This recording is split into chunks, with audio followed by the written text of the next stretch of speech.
దాని తర్వాత రాష్ట్ర అధ్యక్షుల వారు పల్లాన్నది నియామకం ఉంటుంది. దాని తర్వాత జాతీయ అధ్యక్షుడు వారు చంద్రబాబు నాయుడు గారి నియామకం ఉంటుంది. అదైన తర్వాత రాష్ట్ర కమిటీలు, కేంద్ర కమిటీలు మనం ఏర్పాటు చేసుకోవడం జరిగింది.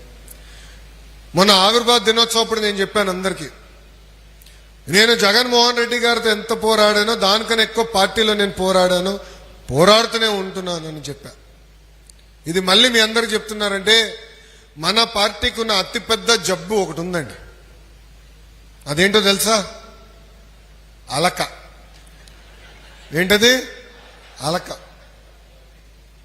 అలుగుతాం, పైకి పిల్లలేదని అలుగుతాం, కాఫీ టీ ఇవ్వలేదని అలుగుతాం, పేపర్ ఇవ్వలేదని అలుగుతాం. కానీ అదే పని చేయమంటే పరిగెత్తుకుంటూ వెళ్ళి పని చేస్తాం. ఏనా? కరెక్ట్గా చెప్పండి.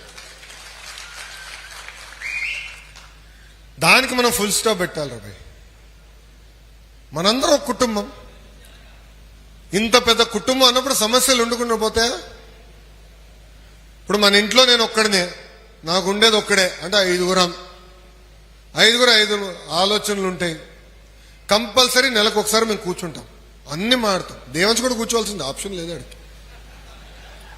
ఎందుకంటే చిన్న చిన్న మనస్పర్ధలు ఉంటాయి, కుటుంబం అన్నప్పుడు ఉంటాయి, అందరం మాడుకోవాలి. అందుకే ఇక్కడున్న నాయకుల్ని, కార్యకర్తలందరినీ ఒక విషయం కోరుతున్నా, అలకకి ఫుల్ స్టాప్ పెట్టండి. ముందల మనం నమ్ముకున్న దానికోసం పోరాడాలి, తిరగాలి,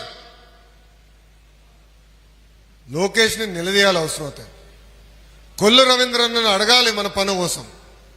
ఏంటి ఇన్ఛార్జ్ దగ్గరికి వెళ్ళి ఎందుకే మా పని అవ్వలేదని అడగాలి. అంతేగాని ఇంటికి వెళ్ళి పడుకునేది ఆప్షన్ కాదు. ఎవరన్నా కానీ ఇంటికి వెళ్ళి పడుకుంటే కర్ర పట్టుకుని నేను వస్తారా అబ్బాయి. సో అలక్కకి ఫుల్ స్టాప్ పెట్టండి. మన నియోజకవర్గం వచ్చేలా ఒక ప్రత్యేక పరిస్థితులు ఉన్నాయి. ఆనాడు చివరిలో ఒక నిర్ణయం తీసుకుని కూటమిలో భాగంగా ఈ సీటు, మన సీటు జనసేన పార్టీకి కూటమి ధర్మంలో ఇష్టం జరిగింది.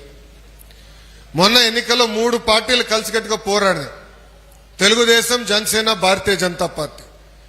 ఆనాడు 3 నాయకులు, ముగ్గురు అంటే మోడీ గారు, బాబు గారు, పవన్ అన్న కలిసి ప్రతిపక్ష ఓటు చీలకూడదు, ఇప్పటికీ రాష్ట్రం ప్రజలు చాలా నష్టపోయారు, అందుకే అందరం ఒక తాటిపైకి వచ్చి కలిసికట్టుగా పోరాడి మనం గెలుచుకుంటాం అని చెప్పారు.